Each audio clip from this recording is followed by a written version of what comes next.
Cinema industry వైపు వెళ్ళాలనుకుంటున్నారా? మీకు మేమున్నాం. వెంటనే కాల్ చేయండి. నమస్తే, welcome back to Suman TV. Present మనతో పాటు ఉన్నారు అనలిస్ట్ మందర్ కృష్ణారెడ్డి గారు. నమస్తే సార్. నమస్తే అమ్మా. సార్, మరి H1B ఉద్యోగుల వేతనాల పెంపు విషయమే ఒక ఆర్టికల్ అయితే రావడం జరిగింది, ఒక న్యూస్ అయితే వచ్చింది సార్. మరి ఇది ఎంతవరకు మన భారతీయులకు మంచిదా, అంటే ఇట్స్ గుడ్ సైనా బ్యాడ్ సైనా అంటే సార్? మరి ట్రంప్ రెండోసారి అధికారంలోకి వచ్చిన తర్వాత చాలా కఠినమైన నిర్ణయాలు తీసుకోవడం మనం చూస్తున్నాం.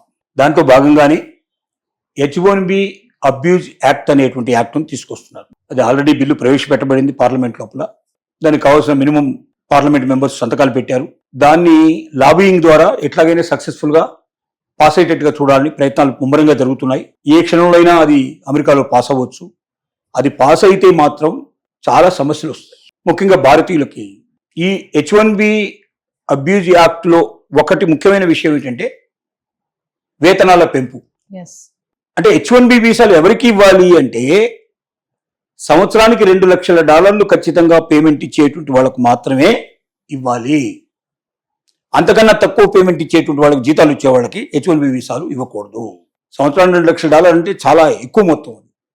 అంత మొత్తం అందరూ సంపాదించలేరు. $1,000, $2,000, $3,000 పనిచేసే వాళ్ళు చాలా మంది ఉన్నారు.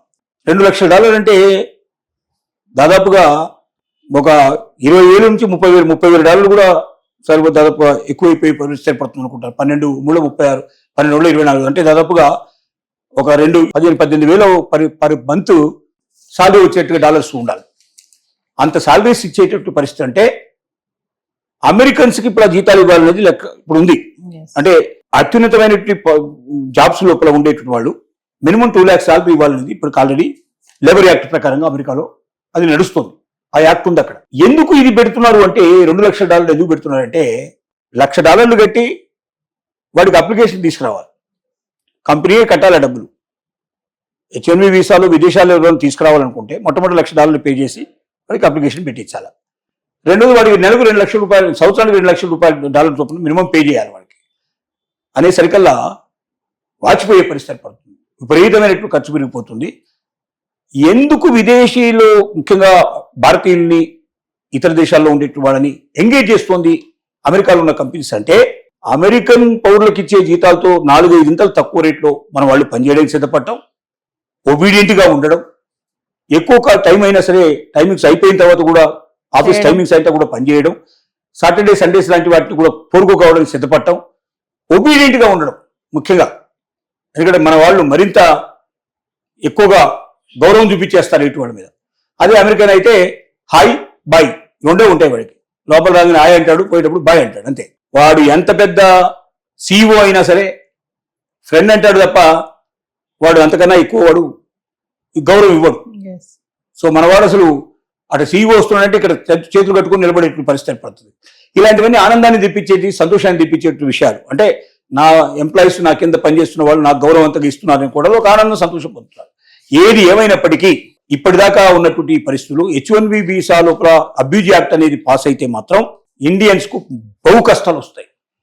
రెండో, దీంట్లో ముఖ్యంగా చెప్పిన విషయం ఏంటంటే, ఒక H1B వీసాను 3 ఏళ్లకో 4 ఏళ్లకో ఇష్యూ చేశారనుకున్నాం. ఇంతకుముందు ఏముండేదంటే దాన్ని రెన్యువల్ చేసుకునే అవకాశం ఉండేది. అక్కడే అమెరికాలోనే రెన్యువల్ చేసుకోవచ్చు, ఇండియాకు రావాల్సిన అవసరం లేకుండా అక్కడే రెన్యువల్ చేసుకునే అవకాశం ఉండేది. ఇప్పుడు రెన్యువల్ సిస్టమ్ తీసేస్తున్నారు. ఇప్పుడు పెట్టిన అబ్యూజ్ యాక్ట్ లో ఏమని ఉందంటే, ఒక వీసా ఎంతైతే గడువు ఉంటుందో ఆ గడువు అయిపోగానే ఆ దేశానికి వెళ్ళిపోవాలి. వాడు within 15 days 20 days 1 month time ఇస్తారు. ఆ 1 month లోపల వాడు పెట్టబెడ సర్దుకొని వెళ్ళిపోవాలి. ఆ మరుసటి రోజు అక్కడ ఉండడానికి వీల్లేదు. అంటే ఎక్కువ కాలం అక్కడ ఉండి డిపెండెంట్ వీసా మీద భార్య బిడ్డలను తీసుకొచ్చేసేసి ఆ తర్వాత వాళ్ళు సిటిజన్షిప్కి అప్లై చేసుకొని అక్కడే వాళ్ళు సిటిజన్షిప్ పొందడం కానీ ఇవన్నీ జరుగుతున్నాయి. ఇక్కడ గ్రీన్ కార్డు పొందడం కానీ ఇట్లాంటి జరుగుతున్నాయి. అవన్నిటికీ పులి స్టాప్ పెట్టేటట్టుగా ఈసారి H1B వీసా అబ్యూజ్ యాక్ట్ రావాలనేది ప్రయత్నం చేస్తా ఉన్నారు. ఒకవేళ రేట్లు పెరిగితే భారతీయులకు రేట్లు బాగా పెరుగుతాయి కదా, భారతీయులకు బాగా సాలరీ వస్తాయని మనం అనుకుంటున్నాం.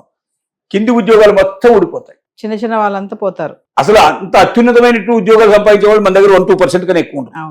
మిగతా వాళ్ళందరూ మీడియం జాబ్స్ కానీ లేకపోతే స్మాల్ జాబ్స్ కానీ ఎక్కువ మంది ఉన్నారు. ఈ స్మాల్ జాబ్స్, మీడియం జాబ్స్ వాళ్ళు ఎవరు ఎలిజిబిలిటీ కాకుండా పోతారు. వాళ్ళందరూ ఇండియా నుంచి వెళ్ళడానికి అవకాశం ఉండదు.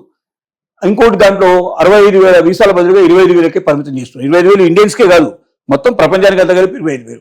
దాంట్లో మనకు వచ్చేవి ఏ 2,000, 1,000, 5,000 కన్నా ఎక్కువ ఉండవు. అంటే ఇప్పుడు మన వాళ్ళు 40 to 50% మన వాళ్ళే ఉంటున్నారు, ఇండియన్సే ఉంటున్నారు. 65,000 ఇస్తే 65,000, 32,000 మన వాళ్ళే ఉంటున్నారు. Yes. అలాంటి దగ్గర నుంచి 2,000, 3,000, 5,000 లోపల ఉండే పరిస్థితి ఏర్పడుతుంది. ఉన్నవాళ్ళు కూడా ఇప్పుడున్న వాళ్ళకు ఎప్పుడైతే జాబ్ అయిపోతుందో, వాళ్ళకి వీసా పీరియడ్ అయిపోతుందో, అప్పుడు ఆటోమేటిక్గా వాళ్ళు ఇండియాకు పంపించేస్తారు. Yes. అంటే అమెరికాలో ఉన్నటువంటి భారతీయుల్లో మ్యాక్సిమం పీపుల్ వెనక్కి పంపించడానికే దీన్ని ఒక అవకాశంగా ఎంచుకొని అమెరికా చెప్తుంది. కాబట్టి జీతాలు పెరుగుతాయని సంబరపడటం కన్నా ఈ జీతాలు పెరిగేటువంటి ఎత్తుగడతోటి ఉన్న వాళ్ళని పంపించడానికి ఏర్పాటు చేస్తున్నాడని మనకు అర్థం చేసుకోవాలి.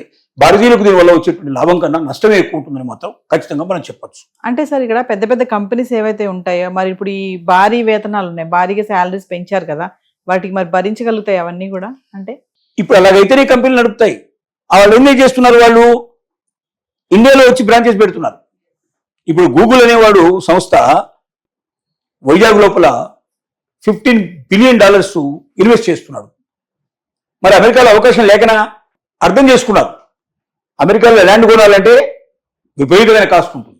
మన దగ్గరికన్నా 10 times, 20 times, 50 times ఎక్కువ పెట్టాల్సి వస్తుంది. ఇక్కడ ఫ్రీగా గవర్నమెంట్ 99 రూపీస్కి ఎకరం చొప్పున వాళ్ళకి ఫ్రీగా ఇచ్చింది. ఓ రకంగా చెప్పాలంటే 600 ఎకరాలు ఫ్రీగా ఇచ్చింది, ప్లస్ అన్ని లైసెన్సులు ఇచ్చింది. 20 ఏళ్ల దాకా ఇన్కమ్ ట్యాక్స్ వసూలు చేయాల్సిన అవసరం లేకుండా కూడా కొన్ని సెంట్రల్ గవర్నమెంట్ నుంచి వాళ్ళు కొన్ని అవకాశాలు పొందారు. ఇవన్నీ అమెరికాలో రావడం అనేది అసాధ్యమైన విషయం. సో రెండోది, ఇక్కడ మ్యాన్ పవర్ చీప్ దొరుకుతుంది.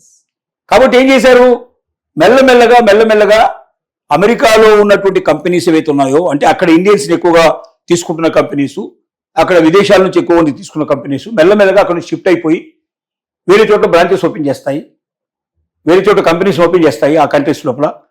అక్కడి నుంచి అక్కడికి కావాల్సిన సర్వీసెస్ కూడా వాళ్ళు పొందుతారు. దీనివల్ల ఏమవుతుంది, అమెరికా ఖాళీ అవుతుంది, వేరే దేశాల లోపల పెరుగుతారు. అదే కంపెనీ అక్కడ గూగులే, ఇక్కడ గూగులే, కానీ ఇప్పటిదాకా అమెరికా వెళ్ళి పనిచేస్తున్నాం, ఇప్పుడు ఇండియాలో వచ్చి పనిచేస్తాం. Yes. ఈ అవకాశాలు పెరుగుతాయి. Thank you.